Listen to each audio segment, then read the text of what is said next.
안녕하세요. 오늘도 사연살롱을 찾아주셔서 감사합니다. 30대 후반에 서울에 사는 여성이에요. 얼마 전 유튜브를 보는데 절대 결혼해서는 안 되는 사람 중에 양다리 걸치는 사람이 나오더라고요. 바람은 피웠던 사람이 하는 거고 절대 한 번으로 안 끝난다고요. 결혼하면 안 하겠지. 청첩장 돌렸으니 지금만 참고 지나면 나중에 우스갯소리 할 때가 오겠지. 이런 건 다 착각이라고요. 제가 그 이야기를 결혼 전에 들었더라면 제 인생도 달라졌을까요? 제가 딱 저런 경우에 해당됐었거든요. 제 말에 눈치채셨겠지만 저는 결혼하고 2년 차에 이혼을 했어요. 그게 벌써 3년 전쯤 일이네요. 남자의 바람기도 문제였고 그걸 아무것도 아닌 것처럼 말하는 시댁 사람들도 장난 아니었거든요. 30 중반에 결혼을 했던 저는 일찍 하는 결혼도 아닌데 한번 연을 맺은 거 끝까지 간다는 마음이었거든요. 하지만 그런 뚝심은 바람을 피는 남자 앞에서는 필요 없더라고요. 남편과는 캠핑 커뮤니티에서 만나게 됐어요. 캠핑 붐이 일기 전부터 혼자 차 타고 나가서 1박을 하거나 캠핑 가는 걸 좋아했거든요. 그러다가 함께하는 사람들이 있으면 재미있겠다 싶어 캠핑 모임에 나갔는데 거기서 남편을 보게 된 거죠. 남편이 먼저 적극적으로 다가와서 자연스럽게 사귀게 됐는데 말도 잘하고 재밌어서 만나면 참 즐거웠어요. 1년 넘게 만나다 보니 남자도 저도 나이가 있어서 자연스럽게 결혼 쪽으로 이야기가 흘러갔고요. 저희는 양쪽 집안에 인사드리고 상견례까지 마치고 본격적으로 결혼 준비에 들어갔어요. 바로 그때 저는 남편한테 다른 여자가 있다는 걸 알게 됐고요. 퇴근 후 둘이 같이 혼수 보러 가기로 했던 날이었거든요. 제가 생각보다 일찍 끝나서 남편 회사 앞으로 갔다가 다른 여자랑 팔짱을 끼고 어느 식당으로 들어가는 남편을 발견했어요. 그리고 잠시 후 저한테 문자가 왔죠. 현주야, 나 지금 일이 있어서 사무실에 있어. 먼저 혼수 보고 있어. 내가 갈게. 미안해. 저는 너무 기가 막혀서 바로 그 식당으로 들이닥쳤고 저를 본 남편은 당황해서 횡설수설 하더라고요. 여자도 놀라서 저와 남편을 번갈아 봤고요. 딱 분위기가 여자는 저와 남편 사이를 모르는 것 같았어요.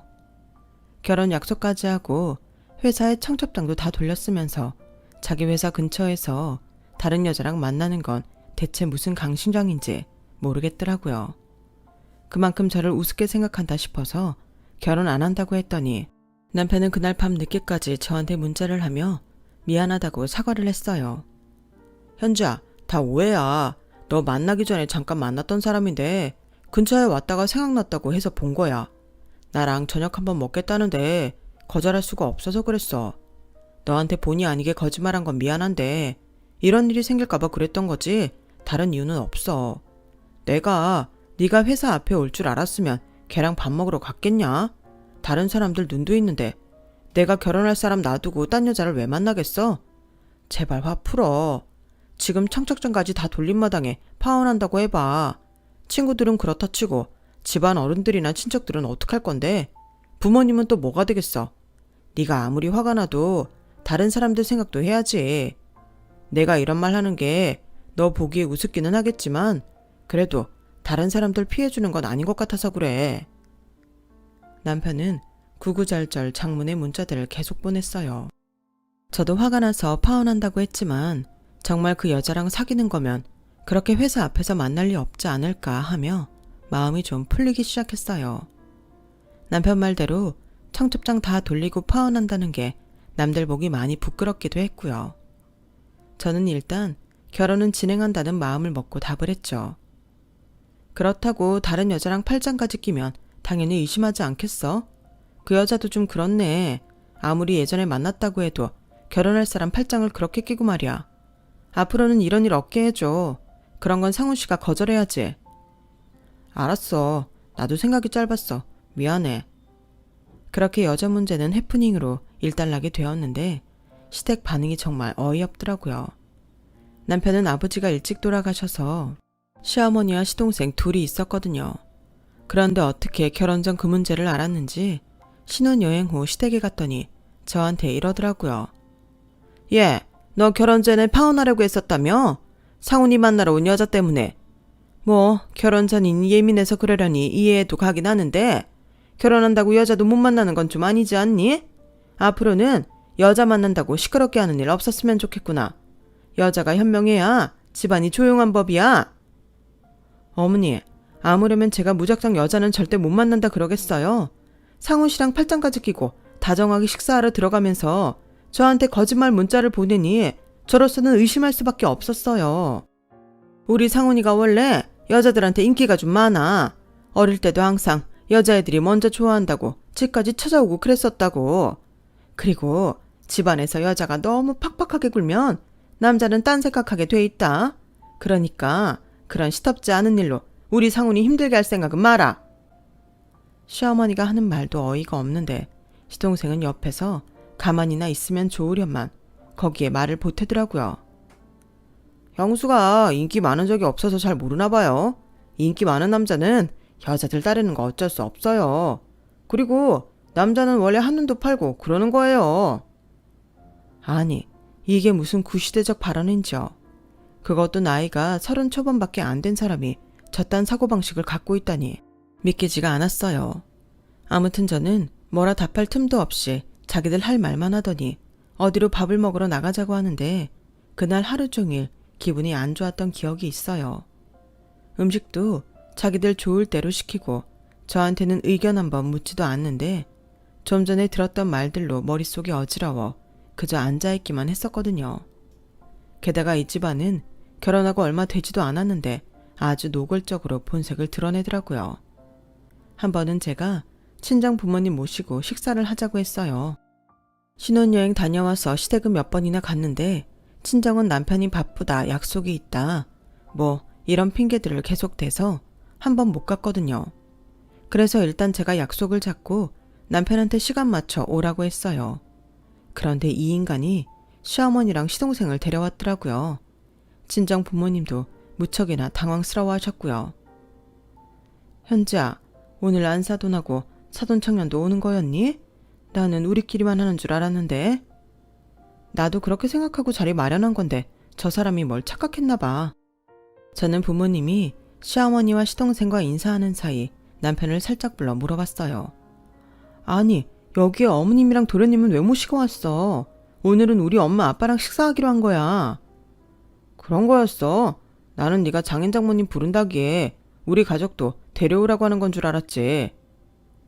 내가 친정 부모님한테는 가보지도 못하고 식사 한번 제대로 못했으니까 하는 거라고 했잖아. 알았어. 뭘 그렇게 짜증을 내. 기왕 이렇게 된 거 기분 좋게 밥 먹으면 되지. 내가 그건 잊어버렸던 것 같아. 다음부터는 안 그럴게. 너도 더 확실히 말해주면 좋고. 이러면서 끝까지 저한테 책임을 떠넘기는데 열받는 걸 겨우 참고 자리에 앉았네요. 저는 친정 부모님 대접하려던 자리가 불편해진 것 같아 미안해서 밥도 제대로 안 먹히는데 그 인간하고 시댁 식구들은 정말 잘도 먹더라고요. 그러더니 후식이 나올 때 시어머니가 갑자기 되게 황당한 말을 하는 거였어요. 듣자 하니까 사돈댁 큰따님이 아직 외국에서 공부 중이라면서요. 뭔 박사를 딴다고 했죠? 예, 남편하고 같이 공부하고 있어요. 요즘 제일 힘들 때라고 하더라고요. 엄마가 돼서 가보지도 못하고 짠하기만 하네요. 사돈분들도 참 대단하세요. 여자애들을 뭘 그렇게 공부를 시키겠다고 박사까지 하게. 혈성이네요. 엄마와 아빠는 벙찐 표정으로 서로를 쳐다보았어요. 요즘이야 공부하고 일하는데 여자 남자 따로 있습니까? 자기들이 능력되고 하고 싶어하면 부모로서는 최대한 뒷받침해주고 싶은 게 당연하죠. 그리고 우리 애랑 큰 사위는 다 장학금 받고 있어서 크게 돈 들어가지도 않습니다. 아우, 바깥 사도는 자식 자랑도 아주 센스 있게 하시네요. 그럼 생활비 보내실 만한 여유는 있으신 건가요? 어머니, 뭐가 궁금하신데요? 궁금하신 거 있으면 제가 나중에 말씀드릴게요. 제가 민망해서 나섰더니 남편은 오히려 저한테 눈치를 주더라고요. 어른들 말씀하시는데 왜 끼어들어? 가만히 있어. 괜찮아, 현지야. 우리가 말 못할 게 있는 것도 아니잖아. 사돈께서 뭐 때문에 그러시는지는 몰라도 저희는 크게 돈 들어가는 거 없어요. 큰 사위가 강의하는 것도 있고 자기들이 저축해 놓은 돈이 있거든요. 4년 전 가서 지금까지 저희한테 크게 손벌린 적 없어요. 아우, 안사도 말씀드리니 제가 마음이 좀 편해지네요. 혹시라도 새애기가 언니랑 형부 공부하는데 돈 보태야 된다고 우리 상훈이 돈까지 보내고 그러면 어쩌나 했거든요. 친정 부모님은 표정이 굳었지만 그래도 끝까지 예의를 지키려고 노력하셨어요. 아무려면 저희가 이제 막 결혼한 현재한테 돈 보내라고 하겠습니까? 저희가 돈이 없는 것도 아니고요. 그런 걱정은 안 하셔도 됩니다. 네, 그럼 저는 박하사도 말씀을 약속으로 알고 있겠습니다. 저희는 시간도 늦었고 이만 일어나겠습니다. 라는 아빠는 자리에서 일어났고 엄마도 따라 나갔어요. 그런데 집에 와서 남편이 저한테 불평을 하더라고요. 아니, 장인어른은 우리 엄마 무한하게 그러고 가버리셔? 꼭 우리 엄마 때문에 기분 나빠서 가시는 것 같잖아. 그럼 기분 나쁘지 좋겠어? 이건 어머니가 실수하신 거지. 아무리 내가 언니한테 돈 붙일까봐 걱정이 됐다고 해도 거기서 그런 말을 하는 게 말이 돼? 엄마는 걱정되니까 그런 말 할 수 있는 거지. 솔직히 나도 처형한테서 돈 달라는 연락 오면 어쩌나 싶었다고. 우리 언니가 미쳤다고 상훈 씨한테 돈 달라고 연락을 하냐? 말이 되는 소리를 좀 해. 왜? 나는 생각도 못 해보냐? 할 수도 있는 말이지 뭐. 너 왜 이렇게 떽떽거리냐? 참 무슨 말을 못하겠네. 그러려니 하면 되는 걸 갖고 저래. 이렇게 자기네는 할 수도 있는 말이라고 하고 저나 친정 부모님이 기분 나빠하는 건 못 참았어요. 그렇게 이기적이고 상대탄만 하는 건 사실 결혼 전에도 그러기는 했어요. 결혼식 뷔페 예약을 갖고 한참 실갱이를 했거든요. 아니, 우리는 오는 사람들도 얼마 없을 텐데 이걸 반반씩 하자고 하면 저희는 너무 부당하죠. 정말 저희 올 사람 얼마 없어요. 애들 아빠 돌아가신 지도 오래돼서 아빠 쪽 식구들도 안 온다고요. 그래도 사돈께서 이거는 반반씩 하는 걸로 하자고 말씀하셨잖아요. 저희도 예산이 있는데 이제 와서 저희한테 더 부담하라고 하시면 곤란해요. 라는 저희 엄마 말에 시어머니는 혀를 차며 아니, 딸 결혼을 한 번도 아니고 2번이나 시키시면서 돈을 그렇게 빡빡하게 잡으셔야 되겠어요. 원래 결혼식은 여자 쪽에서 더 쓰게 되는 법이잖아요. 아우, 이래서 좀 있는 집 며느리를 드려야 되는 건데. 엄마는 기분 나빴지만 계속 업체 사람 앞에서 말다툼만 하고 있을 수 없어서 돈을 지불했고 시어머니는 저희가 내는 돈의 4분의 1 정도만 내고는 고맙다거나 미안하다는 말도 없이 쌩 가버렸어요. 그런데 결혼식 날 시댁 쪽 하객이 저희보다 훨씬 많이 온 게 정말 코미디라면 코미디였죠. 시어머니는 결혼하고 나서도 자꾸 제 친정 재력이 어쩌고 했는데 솔직히 저희 집이 부자는 아니어도 먹고 사는 데에 지장은 없었고 친정 부모님 아파트도 시어머니 계신 곳보다는 훨씬 나았어요. 저나 친정 부모님은 시어머니가 혼자 고생하면서 아들 둘 키우느라 힘들었을 거라고 여기며 혹시라도 상처받을까봐 그런 말은 하지도 않았고요. 그럼에도 시어머니도 남편도 무슨 저희한테 원망이라도 있는 사람들처럼 돈 타령을 하거나 여자가 잘나봐야 남자만 못한다는 둥 이상한 소리만 해댔어요. 그래도 시어머니가 하는 말을 자꾸 친정 부모님이 들으시면 속상하실 것 같아서 친정에 가서는 아예 시댁에서 무슨 말을 했는지 말을 안 했어요. 남편은 그날 식사 자리 이후에도 친정에는 가려고 하지 않아서 퇴근하고 시간이 남을 때 저 혼자 가곤 했거든요. 그리고 남편이 친정에 가고 싶어 하지 않는 것처럼 저도 시댁에 가고 싶지 않았어요. 가뜩이나 얼굴만 보면 이상한 말만 하는데 남편은 친정은 가려고도 하지 않으니 저라고 시댁이 가고 싶겠어요. 어느 날 퇴근하고 집에 오니 시어머니랑 시동생이 와서 남편하고 셋이 밥을 먹고 있더라고요. 원래 자기들 마음대로 하는 사람들이니 또 지들끼리 연락하고 만나나 보다 했거든요. 그런데 시어머니가 깜짝 놀랄 소리를 하는 거였어요. 예, 우리 여기 앞동으로 이사 오려고 하거든. 오늘 부동산에서 연락이 와서 앞동집 나온 거 보러 왔는데 참 괜찮더라고. 헌데 돈이 좀 모자란다. 원래는 상훈이가 돈을 해주기로 했었는데 대출 받으려면 너랑 상의를 해야 된다고 하더라. 안 그러면 난리 날 거라는데 아유, 얘가 아주 결혼하고 편했어. 이래서 집에 며느리가 잘 들어와야. 아니다. 이런 얘기는 할 거 없지 뭐. 아무튼 그래서 우리 대출 좀 받아야겠는데 너도 괜찮지? 아니, 뭐 이런 뻔뻔한 사람들이 다 있나요? 저한테는 말도 없이 저희 아파트 앞동으로 온다는 것도 그렇지만 이제는 이사를 해야겠으니 대출을 받는 데에 동의를 하라니 정말 경우가 없어도 이렇게 없을 수 있나요? 아니, 저는 사전에 들은 얘기도 전혀 없고 뭘 어떻게 대출받겠다는 건지 모르겠는데요. 상훈 씨가 개인적으로 대출받는 건 몰라도 저는 못 해드리겠어요. 솔직히 어머니, 저희 이 집 얻을 때에도 돈 없다고 하나도 안 보태주셨잖아요.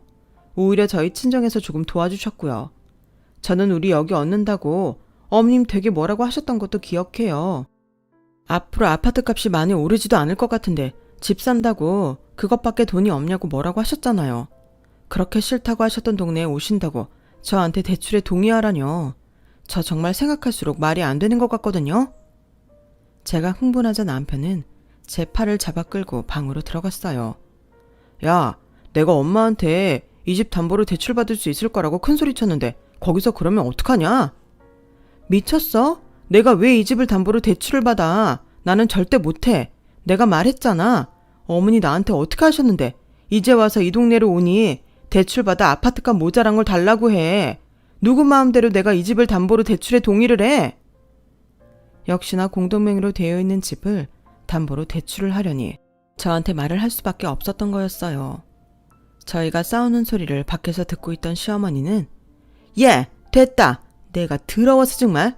이래서 집에 사람이 잘 들어와야 되는 건데 으휴 라더니 현관문을 쾅 닫고 나가는 소리가 들리더라고요. 그러더니 시동생이 이러는 말이 들렸어요. 와, 진짜 볼수록 진상이네요. 형수라는 말도 안 나온다. 아주 자기가 결혼할 때 돈 좀 썼다고 되게 거들먹거리네. 형은 저런 여자랑 어떻게 살아? 그리고 또다시 현관문이 쾅 닫히는 소리가 들렸어요.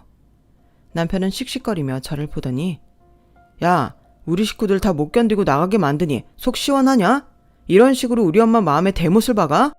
정훈이가 하는 말 들었지? 너 진상이야 진짜. 라더니 지도 집을 나가더라고요.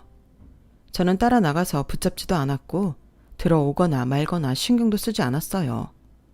그러자 이틀쯤 지나서 남편이 슬그머니 집에 와서는 아무 일도 없었다는 듯이 말도 붙이고 출퇴근하더군요. 저는 그때 이혼을 고민하긴 했어요. 그럼에도 한번 결정하고 선택한 건 끝까지 책임을 져야 된다고 항상 그렇게 살아왔기 때문에 좀 더 살아보자고 생각했어요. 어쨌든 시어머니와 시동생은 남편이 받은 대출로 아파트 값을 채워서 저희 앞동으로 이사 왔어요. 이사 와서는 집안일 간섭하지는 않으려나 내심 걱정했는데 시어머니는 제가 생각했던 것보다 조용했어요. 알고 보니 남편 회사가 대규모 구조조정에 들어가서 남편도 잘릴 수 있다는 얘기를 들었던 거였어요. 시댁이 앞동으로 이사한 후에 남편은 퇴근하고 항상 거기를 먼저 들르는데 자기 엄마랑 동생한테 우는 소리를 꽤나 한 것 같더라고요. 하루는 퇴근하고 온 저한테 시어머니가 전화를 했어요. 얘 아가, 요즘 많이 힘드니? 우리 상훈이 회사가 어찌 될지도 모른다는데 그래도 네가 회사 잘 다니고 있으니 얼마나 든든한지 모르겠다. 일하느라 피곤할 텐데 잘 챙겨 먹고 푹 잘 자야지. 그래야 열심히 일해서 집안 기둥 노릇할 거 아니니. 상훈이야 당분간 네 신세를 좀 져야 될 것 같은데 아내로서 남편 마음 상하지 않게 잘해주길 부탁한다. 미리 고맙다 아가. 전에는 하지도 않던 아가 호칭까지 붙여가며 그래도 눈치를 보는 것 같아서 좀 안 됐다는 생각도 들었어요. 결국 남편은 구조조정 대상에 올랐고 곧 회사를 그만두게 되었고요. 남편은 잔뜩 주눅이 든 표정으로 저한테 이렇게 말하더라고요. 저기 내가 이런 말해서 좀 그렇긴 한데 나 때문에 엄마도 내 동생도 마음고생했잖아.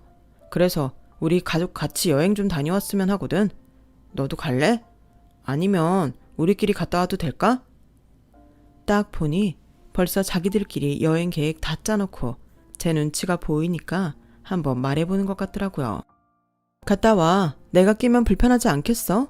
예의상이라도 물어봐준 건 고마워. 가서 잘 쉬고 재밌게 놀다가 와. 너 나중에 딴 말하기 없기다. 그럼 잘 다녀올게.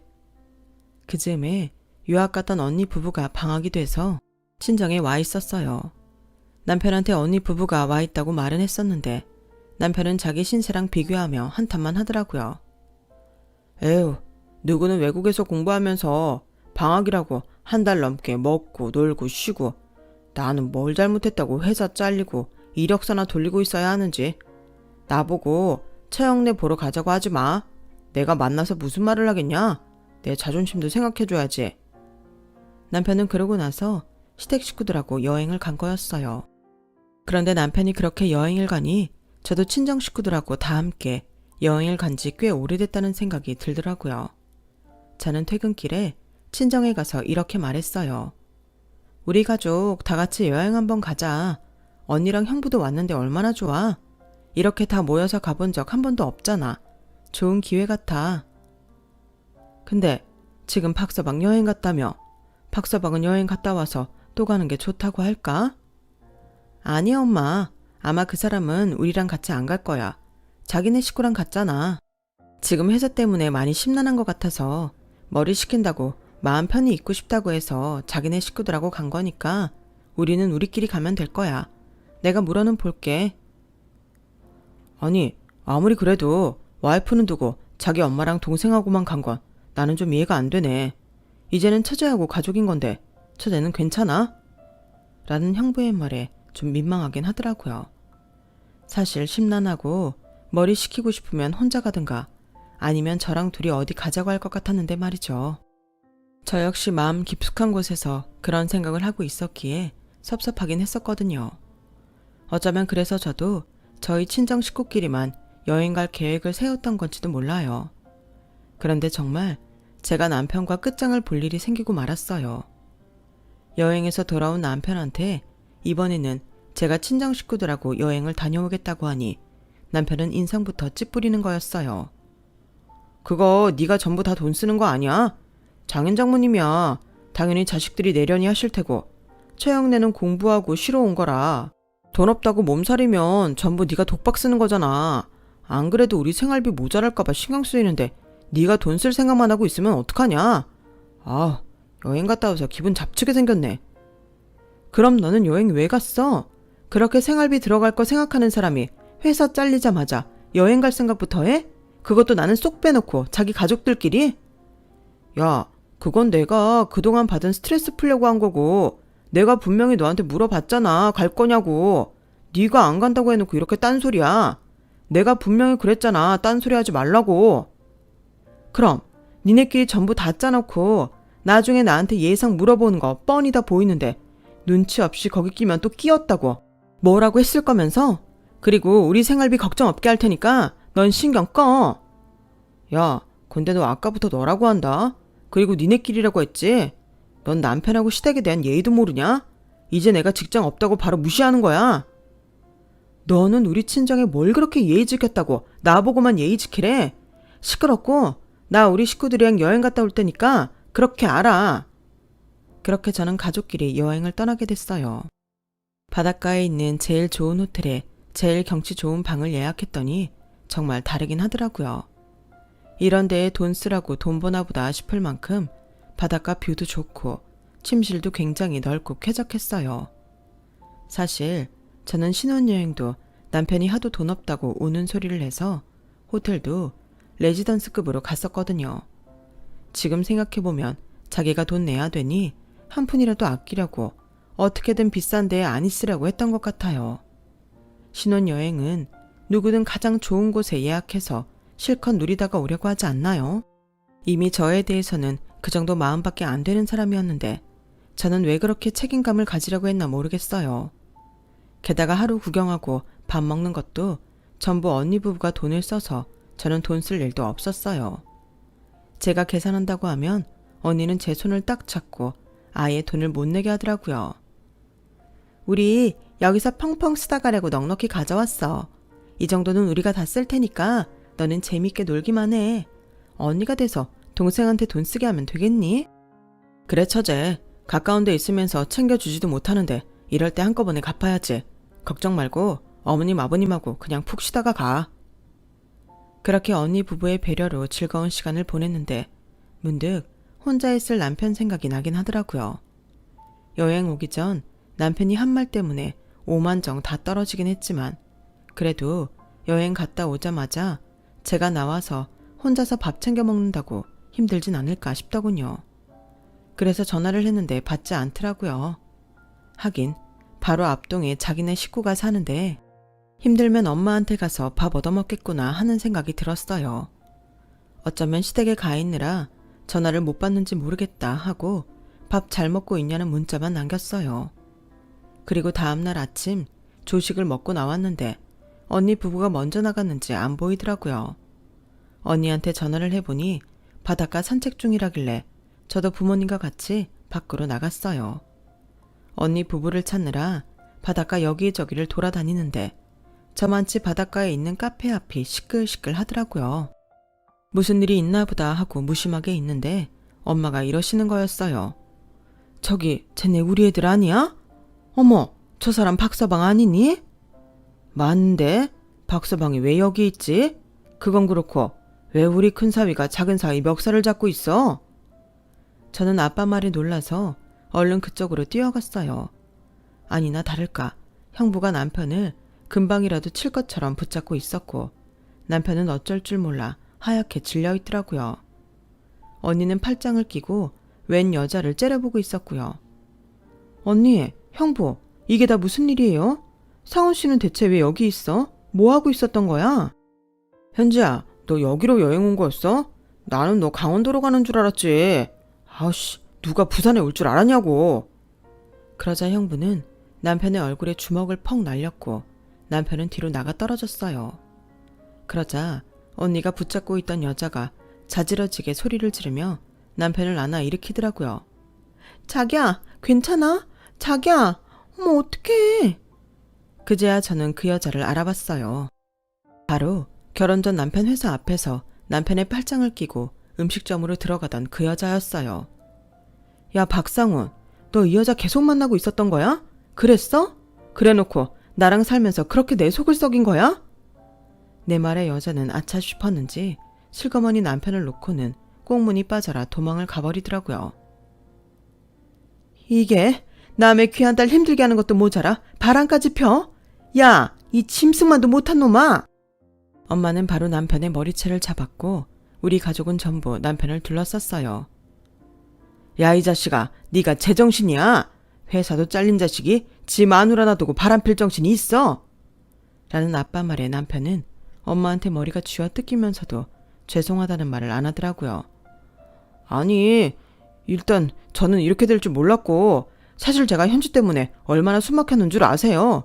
현지만 잘했어도 저도 이러지 않죠. 그러자 이번에는 언니가 한마디 했어요. 와, 진짜 기가 막혀서 말이 안 나온다. 너 이런 놈이랑 어떻게 살았니? 저는 카페에 가서 무작정 물병을 들고 나와서 남편의 머리 위에 확 부어버렸어요. 그제야 남편도 친정 식구들도 멈춰서 저를 봤어요. 야, 네가 인간이냐? 결혼식 때도 지네 손님 없다고 우리 집에서 뷔페값 거진 다 물게 만들고 지들 친척 지인들 전부 우르르 와서 다 처먹고 갔으면서 신혼여행 때 돈 쓰는 것도 아까워서 레지던스 호텔에 예약한 새끼가 너야. 그래놓고 우리 언니네가 지한테 돈 달라고 할까봐 징징대고 니네 엄마 이사 온다고 대출받게 해달라고 징징대고 그래놓고도 네 입에서 그딴 말이 나와? 너 딱 걸렸어. 너 변호사 선임할 준비나 해. 남편은 잠시 멍하니 저를 보더니 제가 자리를 뜨려고 하자 얼른 저를 붙잡더라고요. 현지야, 잠깐만. 내가 설명할게. 내가 좀 전에는 너무 놀라서 그랬던 거고 다 설명할 수 있어. 뭘 설명해. 아까 저 여자가 너보고 자기야 하면서 붙잡았던 거 기억 안 나? 이런 네 놈이 혼자 밥 챙겨 먹을까봐 전화까지 했던 내가 미친년이다. 나 너 가만 안 둬. 저는 먼저 앞장서서 자리를 떠났고 다른 가족들은 제 뒤를 따라왔어요. 아무리 가족이라도 너무 비참하고 창피하고 얼굴을 들 수가 없더라고요. 가족들 얼굴 볼 자신도 없었고요. 어쩌다가 저런 인간한테 반해서 결혼을 했는지 스스로가 너무나 한심했어요. 엄마는 그런 제 옆에 와서 가만히 어깨를 안아주셨어요. 괜찮아, 현지야. 살다 보면 사람마다 시련이 있기 마련인데 너한테는 저놈이 이기고 나갈 시련인 거야. 그리고 무조건 같이 살면서 그 시련을 이길 필요는 없어. 잘못된 건 지금부터 바로 잡으면 되는 거야. 사는데 도움 안 되는 것들은 떼어내 버리면 돼. 그래 현지야, 요즘 이혼하는 거 그렇게 큰 흠 아니다. 네가 힘들지는 모르겠지만 그것도 지나고 나면 다 약이 될 거야. 라는 엄마 아빠 말에 저는 그만 눈물을 터뜨렸고 언니 부부도 와서 저의 등을 쓰다듬어주며 위로했어요. 정말 죄송해요. 저 잘 사는 모습 보여드리고 싶었는데 가족들 실망시키고 싶지 않았는데 제가 저런 사람을 만날 거라고는 생각도 못했어요. 너 잘했어. 저런 놈하고 엮여서 1년 가까이 산 것만 해도 너는 정말 인내심 강하고 대단해. 처제, 내가 말하기 조심스럽지만 처제 잘못 아니잖아. 너무 자기 탓으로 돌리지 않았으면 좋겠어. 처제한테는 우리가 있잖아. 우리가 끝까지 응원할게. 라는 언니와 형부의 말이 너무나 고맙더라고요. 저는 집에 와서 아파트부터 부동산에 내놓고 짐을 싸서 친정 부모님 집으로 나와버렸어요. 알고 보니 그 자식은 저한테 걸렸던 그날 이후로도 그 여자를 계속 만났고 심지어 둘이서 저에 대해 뒷담화까지 했다는 사실을 알게 됐어요. 변호사 선임하고 이혼 서류를 준비하면서 알게 된 거였죠. 그 여자는 저랑 결혼한 걸 알면서도 스릴 있다며 남편을 계속 만났다나요? 게다가 여자는 저희 회사와 돈독한 거래처 회사원이었어요.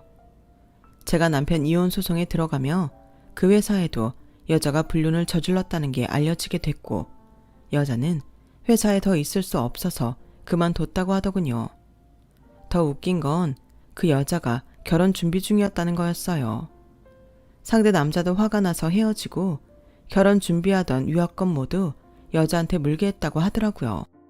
저는 그동안 남편과 시어머니의 몰상식한 행동들에 남편이 회사 잘리고도 상간녀와 여행 간 것까지 해서 이혼 소송에서 이길 수 있는 모든 걸 준비했어요. 그런데 어느 날 시어머니가 절 찾아왔더라고요. 얘, 있잖니. 너 한 번만 눈 감아주면 안 되겠어? 네가 화가 많이 난 건 알겠는데 그래도 남자는 저래야 남자야.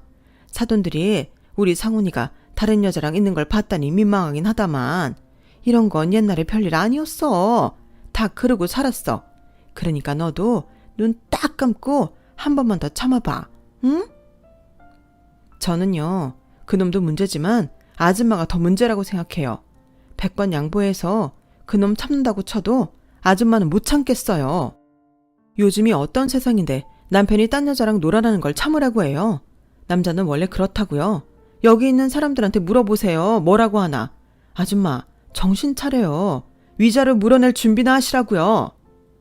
라며 제가 일어나는데 혼잣말로 이러는 거였어요. 아 진짜 아파트 얻는다고 빌린 돈도 못 갚게 생겼고 큰일 났네.